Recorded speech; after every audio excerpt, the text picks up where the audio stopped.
Hello dear student, कैसे हैं आप सभी लोग। तो देखिए जेई एडवांस का जो बहार है वो चल चुका है और ऐसे में आप सब लोग को एक बात मैं बहुत क्लियर बता देना चाहता हूँ कि जेई मेन कैसा भी गया आपका, इरिस्पेक्टिव आपका कितना भी मार्क्स आ रहा है, आप क्वालिफाई हो इसका मतलब आप जिंदा हो।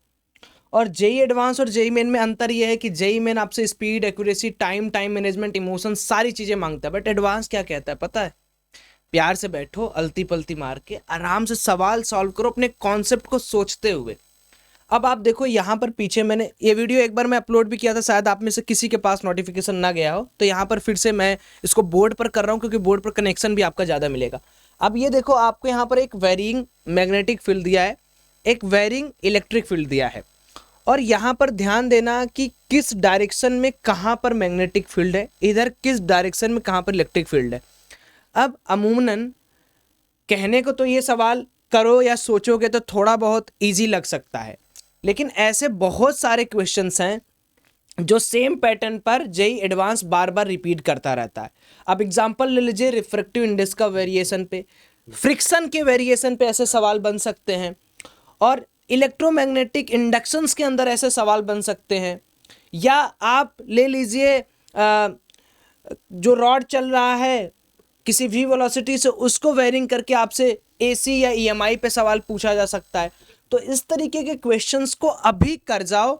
और कितने लोग चाहते हैं कि ऐसे प्रॉब्लम्स हम बार बार आपके लिए एडवांस के चैनल पर लाएं, वो बताएंगे। Amul sir will take this particular problem. Thank you sir. Thank you sir. तो भाई अभी हम लोग जेई एडवांस की बात कर रहे हैं ना, तो जेई एडवांस में स्पेशली फिजिक्स की बात हम कर रहे हैं। तो जैसे कि मैं हमेशा बोलता हूँ कि भाई फिजिक्स में जेई एडवांस करता क्या है। जेई एडवांस सिर्फ 3 तरह के प्रॉब्लम्स पूछता है।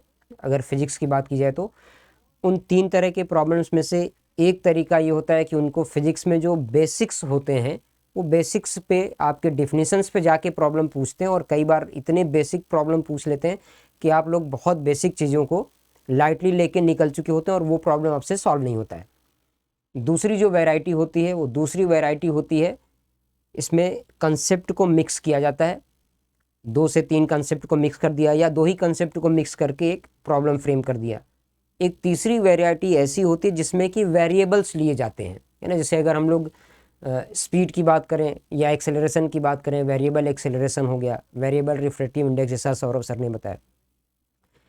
या फिर अगर हम लोग पर्टिकुलर यहाँ एक प्रॉब्लम देखें तो इसमें टाइम के साथ वेरी करने वाला मैग्नेटिक फील्ड और एक इलेक्ट्रिक फील्ड दिया गया है इस पर्टिकुलर प्रॉब्लम में, और इस प्रॉब्लम में मैग्नेटिक फील्ड और इलेक्ट्रिक फील्ड दोनों को यूज़ किया गया है।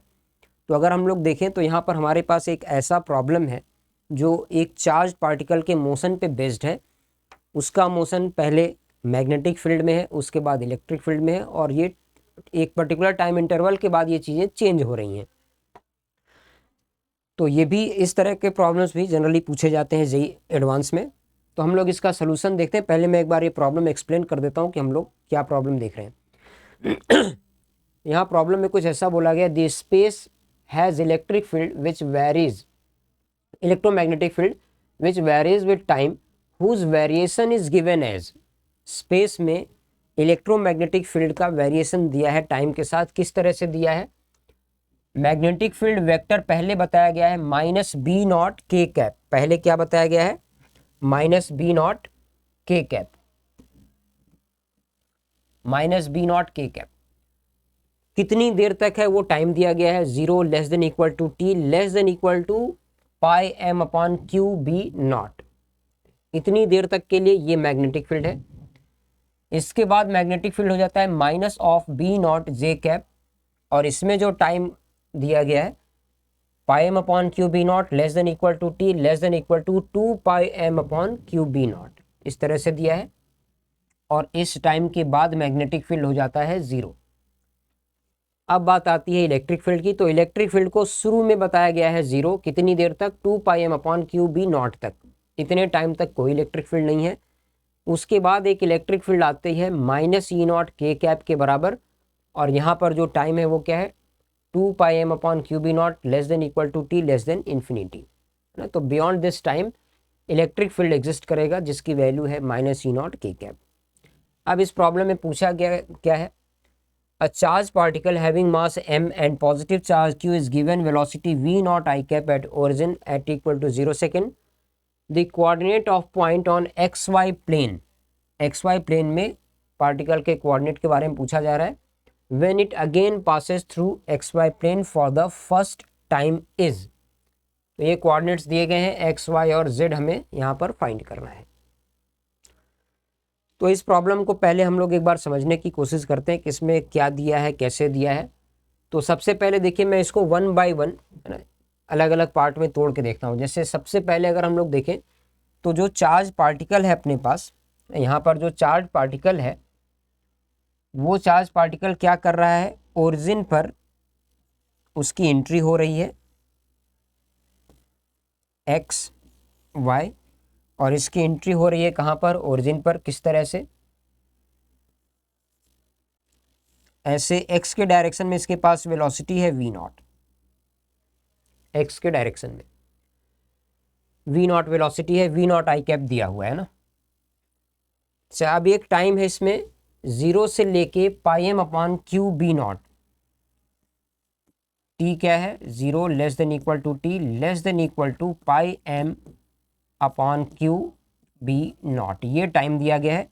और अगर हम लोग एक यूनिफॉर्म मैग्नेटिक फील्ड में किसी चार्ज पार्टिकल के सर्कुलर मोशन की बात करें तो उसका टाइम पीरियड होता है 2 pi M upon Q B naught, और ये जो टाइम लिया गया है ये क्या है, इसके टाइम पीरियड का आधा। तो बेसिकली ये क्या है, अगर हम लोग टाइम पीरियड को कैपिटल टी सपोज करें तो यहाँ पर जो टाइम की लिमिट है वो है 0 less than equal to T less than equal to capital T by 2, time period के आधे टाइम तक ऐसा है। इस पार्ट में देखिए यहाँ पर एक मैग्नेटिक फील्ड दिया गया है।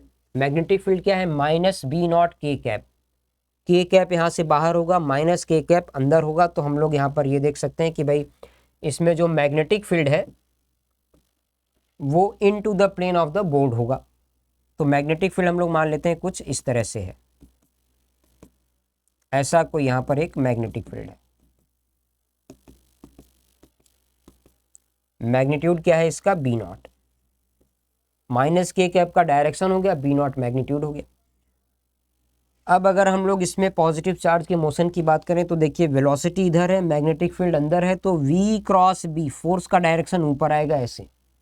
तो अगर फोर्स का डायरेक्शन ऊपर आएगा तो ये जो चार्ज पार्टिकल है ना, ये किधर चलेगा, ये कुछ इस तरह से ऊपर की ओर सर्कुलर पाथ पर चलना स्टार्ट कर देगा, इस तरह से कुछ।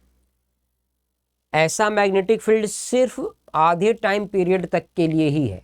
तो अगर हम लोग आधे टाइम पीरियड की बात करें तो आधे टाइम पीरियड में चार्ज का सर्कुलर मोशन कंप्लीट नहीं होगा। सर्कुलर पाथ पर वो कितनी देर तक रहेगा, जब तक वो आधे टाइम में एक सेमी सर्कल फॉर्म नहीं कर लेता, है ना। एक सेमी सर्कल जब तक ये फॉर्म नहीं कर लेता तब तक वो किस पे रहेगा, सर्कुलर पाथ पे रहेगा। तो इधर ओरिजिन से इसने चलना स्टार्ट किया, इसका सर्कुलर मोशन आया और ये कैपिटल टी बाई 2 टाइम में इसने सेमी सर्कल कंप्लीट किया और ये वापस वाई एक्सिस पर आ गया। इस समय इसके पास वेलोसिटी नेगेटिव एक्स डायरेक्शन में होगी और वी नॉट के बराबर ही होगी। ये सिचुएशन है इस गिवन टाइम फ्रेम के अंदर की। तो जैसे ये वाला टाइम खत्म होता है, चार्ज पार्टिकल हम लोग यहाँ से देखें तो डायमीटर के बराबर ऊपर होगा। इसका मतलब रेडियस को अगर r लिखें तो ये 2r हाइट पर है। ये हाइट यहाँ पर कितनी हो जाएगी, 2r हाइट पर है और अब v नॉट वेलोसिटी से नेगेटिव डायरेक्शन में जा रहा है। यहाँ तक हम लोगों ने पहले वाले मैग्नेटिक फील्ड्स का जो भी इसमें रोल था वो देख लिया। अब हम लोग इससे आगे बढ़ते हैं और दूसरे वाले मैग्नेटिक फील्ड पर आते हैं। तो दूसरे वाले मैग्नेटिक फील्ड पर हम लोग यहां से आते हैं। दूसरे वाले मैग्नेटिक फील्ड पर हम लोग अगर यहां पर आए तो इसमें देखिए हम लोगों को क्या ध्यान रखना है,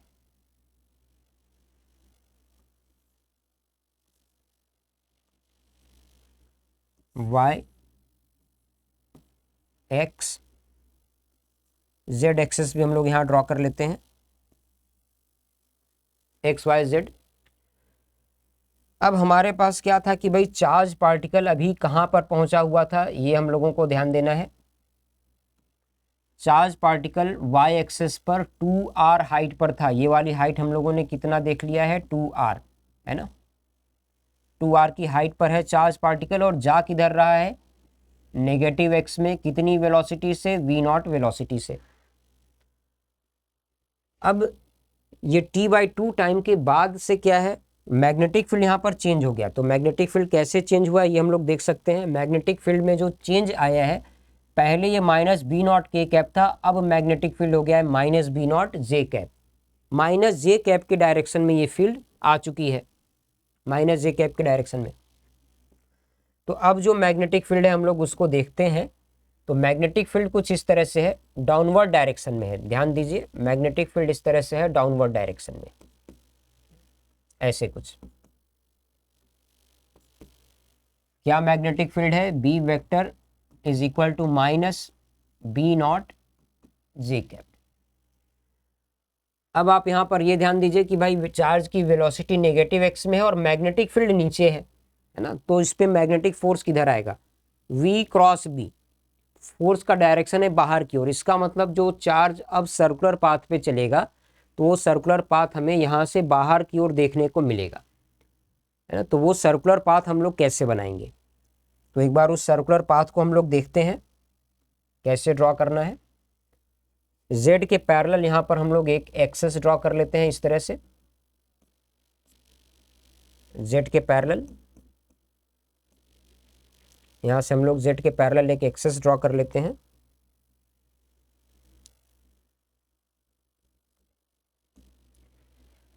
अब ये जो एक्सेस है ये डायमीटर बनेगा और फिर से हमें टाइम जो मिला है वो एक टाइम पीरियड का आधा ही मिला है, तो दोबारा से ये सेमी सर्कुलर पाथ पे चलेगा।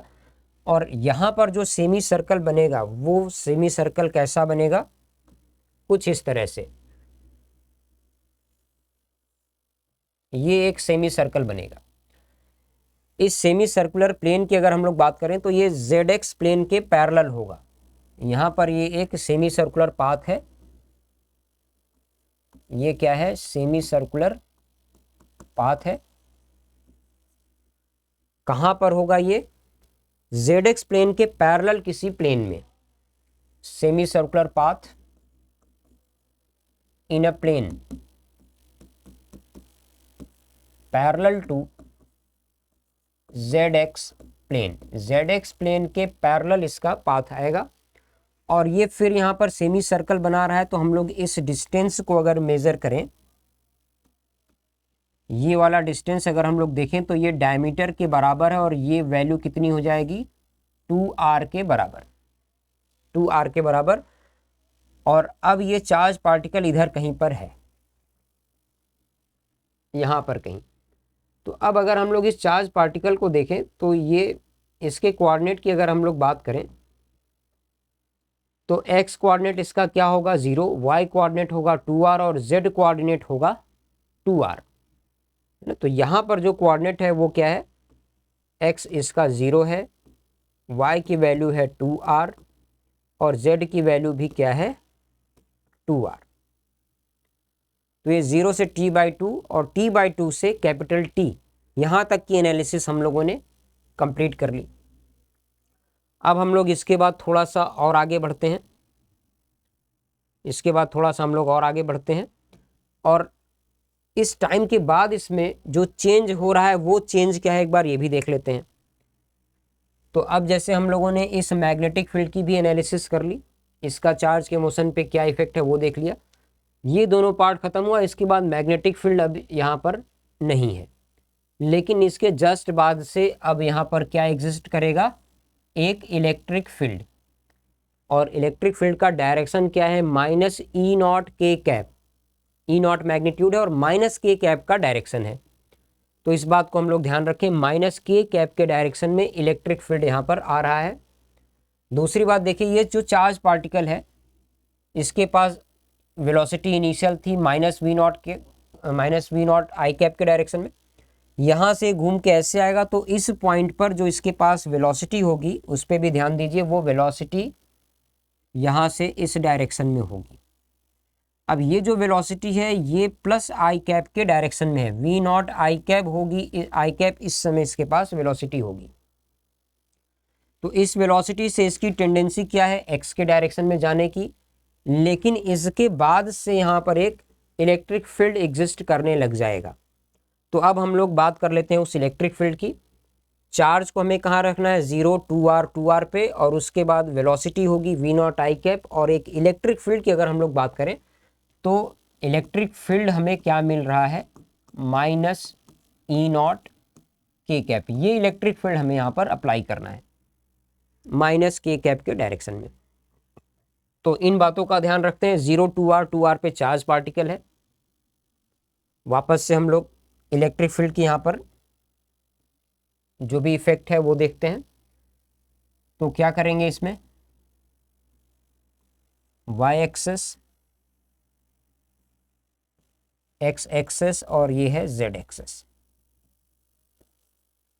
z x y और z।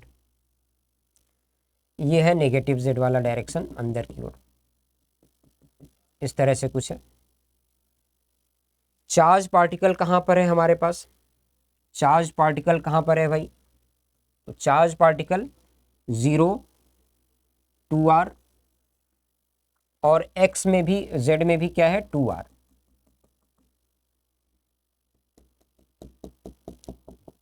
तो ये ध्यान रखना है, यहां पर है चार्ज पार्टिकल 0 2r 2r, इस पोजीशन पर चार्ज पार्टिकल है। वेलोसिटी इसके पास कैसे है, x के डायरेक्शन में है v0।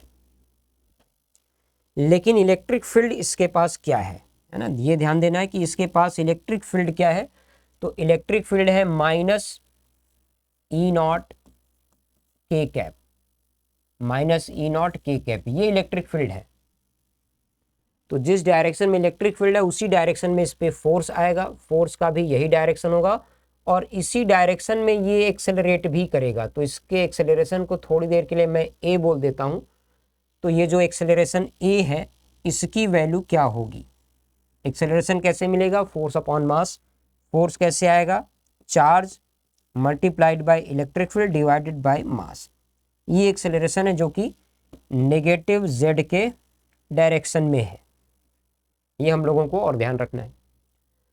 तो अब देखिए, एक चार्ज पार्टिकल के पास वेलोसिटी है, इनिशियल वेलोसिटी v0 जो कि x के डायरेक्शन में, और इसके पास एक यूनिफॉर्म, यहाँ पर एक यूनिफॉर्म इलेक्ट्रिक फील्ड है जिसकी वजह से इसको एक यूनिफॉर्म एक्सेलरेशन मिला हुआ है। उस यूनिफॉर्म एक्सेलरेशन से इसका जो मोशन बनेगा वो पैराबोलिक हो जाएगा। तो उस पैराबोलिक मोशन की अगर हम लोग बात करें तो पैराबोलिक मोशन हमें कैसे देखने को मिलेगा, वेलोसिटी से एक्सेलरेशन के डायरेक्शन में ये कुछ इस तरह का एक पैराबोला यहाँ पर बनता जाएगा। और ये वो पॉइंट होगा जब ये एक्स वाई प्लेन को दोबारा से क्रॉस कर रहा होगा। तो बेसिकली हमें इस कोऑर्डिनेट को ही फाइंड करना है कि ये क्या होगा। तो कुछ चीज़ें तो बिल्कुल ऑब्वियस हैं कि जैसे यहाँ पर ये एक्स वाई प्लेन को क्रॉस कर रहा है, तो एक्स वाई प्लेन को क्रॉस करते समय जेड कोऑर्डिनेट क्या होगा, 0 होगा, इसमें कोई संदेह नहीं है। अब हम लोग बात करते हैं एक्स और वाई कोऑर्डिनेट की। तो पहले अगर हम लोग ये देखें कि वाई कोऑर्डिनेट क्या होना चाहिए, तो भाई वाई कोऑर्डिनेट इसका चेंज नहीं होगा क्योंकि वेलोसिटी एक्स में थी और एक्सेलरेशन जेड में था।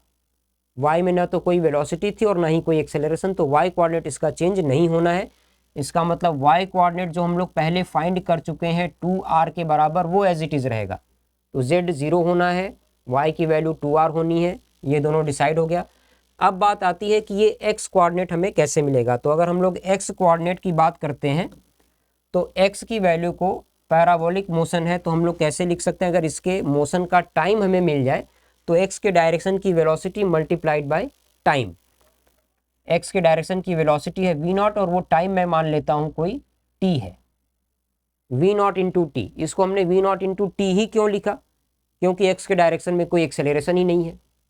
अब बात ये आती है कि अच्छा ठीक है कि x की वैल्यू को हमने v0 इंटू टी तो लिख दिया, लेकिन ये t हमें मिलेगा कैसे। तो t को अगर हम लोग फाइंड करना चाहते हैं तो यहाँ पर हमें z कोऑर्डिनेट पे थोड़ा सा ध्यान देना होगा कि भाई z का देखिए इनिशियल कोऑर्डिनेट तो क्या है 2r, लेकिन z का फाइनल कोऑर्डिनेट क्या बन रहा है 0, z का फाइनल कोऑर्डिनेट 0 बन रहा है। तो z के डायरेक्शन में हमें एक नेगेटिव z में एक डिस्प्लेसमेंट देखने को मिल रहा है। इसको अगर हम लोग डेल्टा z लिख दें, z के डायरेक्शन में जो डिस्प्लेसमेंट आया तो इसकी वैल्यू होगी माइनस में 2r, और z के डायरेक्शन में पहले से कोई वेलोसिटी नहीं है initial velocity in the direction of Z क्या है हमारे पास, सर पेन जीरो है। पेन चेक कर लीजिए व्हाइट ब्लैक यूज कर लीजिए। ठीक। तो इनिशियल वेलोसिटी यहाँ पर क्या है, इनिशियल वेलोसिटी इसमें z के डायरेक्शन में पहले से कोई वेलोसिटी नहीं है, ये है जीरो। z में डिस्प्लेसमेंट मिल गया, इनिशियल वेलोसिटी है नहीं। एक्सेलरेशन है क्या यहाँ पर, एक्सेलरेशन की बात की जाए z के डायरेक्शन में तो बिल्कुल है, माइनस के साथ कितना है, q e naught by m, q e naught by m. अब टाइम हमें यहाँ पर t लेना है और इसी टाइम को कैलकुलेट करना है। तो क्या हम लोग ये टाइम फाइंड कर सकते हैं, बिल्कुल कर सकते हैं। कैसे, displacement is equal to u t plus half a t square apply कर देना है। तो अगर हम लोग s equal to u t plus half a t square use कर लें तो हमारे पास कैलकुलेशन आएगा माइनस ऑफ 2r जो कि z का डिस्प्लेसमेंट है, बराबर क्या होगा 0 इंटू टी प्लस 1/2, ए की वैल्यू है q e naught by m into t square. तो t की वैल्यू अब यहाँ से हम लोग कैलकुलेट कर लेते हैं, 4rm divided by Q e not और इसका रूट, ये हमें टाइम मिल गया, ये टाइम मिल गया। तो इस टाइम को वी नॉट से मल्टीप्लाई कर देना और अपना प्रॉब्लम सॉल्व हो गया। तो x की वैल्यू हम लोग एक बार और लिख लेते हैं। फाइनली हमें जो x की वैल्यू मिल रही है वो क्या है, वी नॉट इंटू टी, जहाँ पर टाइम हमने कैलकुलेट किया है 4 में से हम लोग ले सकते हैं, 4 में से इसको स्क्वायर रूट से बाहर लाएं तो 2 आ जाएगा, 2 root r m upon q naught, 2 root r m upon 2 root r m upon q e naught, ये चीज़ें हैं। रेडियस यहाँ पे सर्कुलर मोशन से मिल जाएगा m v upon Q B, उसको भी सॉल्व कर देते हैं। तो v naught times 2 root over r को क्या लिखना है, m v naught divided by q B naught, इसके बाद m ऊपर और मल्टीप्लाई हो जाएगा और डिनोमिनेटर में क्यू ई नॉट और आएगा। तो m स्क्वायर और q स्क्वायर हो गया, इन दोनों को बाहर ले लेते हैं तो ये वैल्यू आ जाएगी 2 times of m v naught divided by q, और रूट के अंदर क्या क्या बचा, v naught divided by e naught B naught, e naught B naught. ये वैल्यू किसकी हो गई है, x की, ये वैल्यू हो गई है x की। z हमने पहले डिसाइड कर लिया था, 0 हो गया है, और y की वैल्यू को हम लोगों ने डिसाइड किया था 2r, r की वैल्यू रिप्लेस कर दीजिए 2 times of m v naught divided by q B naught. तो ये अपना फाइनल आंसर बन रहा है कोऑर्डिनेट ऑफ चार्ज पार्टिकल के लिए। तो एक बार हम लोग देखते हैं ऐसा कोई ऑप्शन था भी या नहीं। x को क्या लिखना है, 2m v naught upon q root v naught divided by q B naught. तो देखते हैं हमारे पास जो प्रॉब्लम है, x की value 2m v naught upon q root over v naught upon a B naught पहले ऑप्शन में है, y की value 2m v naught upon Q B naught ये भी है और 0 भी है। तो x, y और z ये तीनों इसमें मैच हो रहे हैं, ये तीनों इसमें मैच हो रहे हैं। तो मेरे हिसाब से तो इसमें ये वाला ही आंसर सही है, फर्स्ट वाला ही आंसर इसका सही बन रहा है। तो ये देख सकते हैं ओवरऑल इसमें कई सारे कंसेप्ट मिक्स किए गए और एक अच्छा प्रॉब्लम बना। और इसमें अगर हम लोग इस प्रॉब्लम को पूरा कंबाइन करके देखें, है ना, शुरू से एक साथ ये तीनों पार्ट को जोड़ के देखा जाए, तो एक बार हम लोग ये भी देख लेते हैं कि इसमें इसका मोशन किस तरह से स्टार्ट हुआ और फाइनली इसमें ये कैसे गया। तो एक बार हम लोग फाइनल और देख लेते हैं, इसमें जो स्टार्ट किया है हमने, तो किस तरह से इसका मोशन रहा होगा, है ना,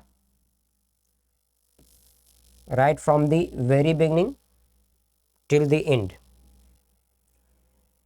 तो अगर हम लोग इसके मोशन की बात करें तो देखिए मोशन किस तरह से है।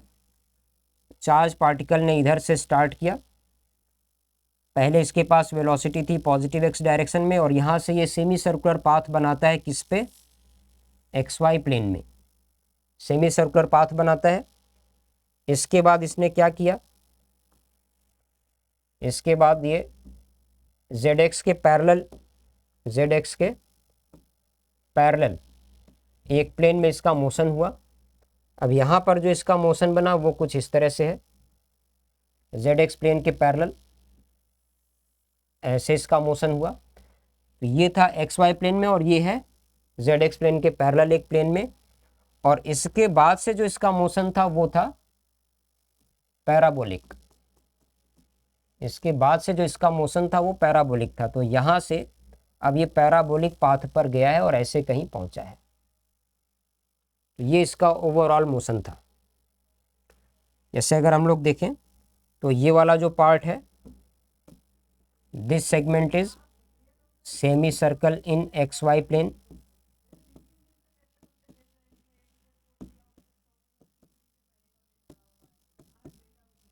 This is semi circle in XY plane. ये वाला हमने डिस्कस किया था सेमी सर्कल, सेमी सर्कल।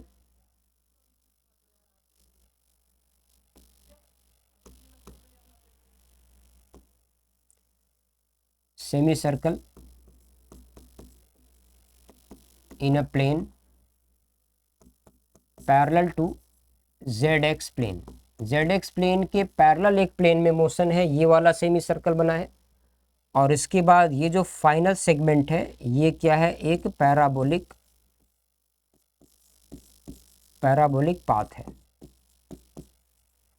यहाँ पर ये XY प्लेन को दोबारा पास कर रहा था। जब हमें इसका कोऑर्डिनेट पूछा गया तो यहाँ पर Z की वैल्यू 0 आ गई थी, Y की वैल्यू 2R थी और X हमें फाइंड करना था, X 2R 0, X की वैल्यू हम लोगों ने कैलकुलेट कर लिया।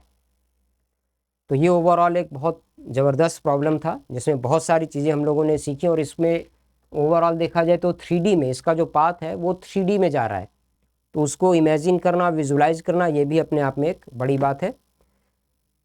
तो चलिए इस वीडियो को यहाँ पर क्लोज़ करते हैं और मिलते हैं इसी तरह के और वीडियो के साथ। तब तक के लिए अच्छे से पढ़ाई करते रहिए। Take care, bye bye.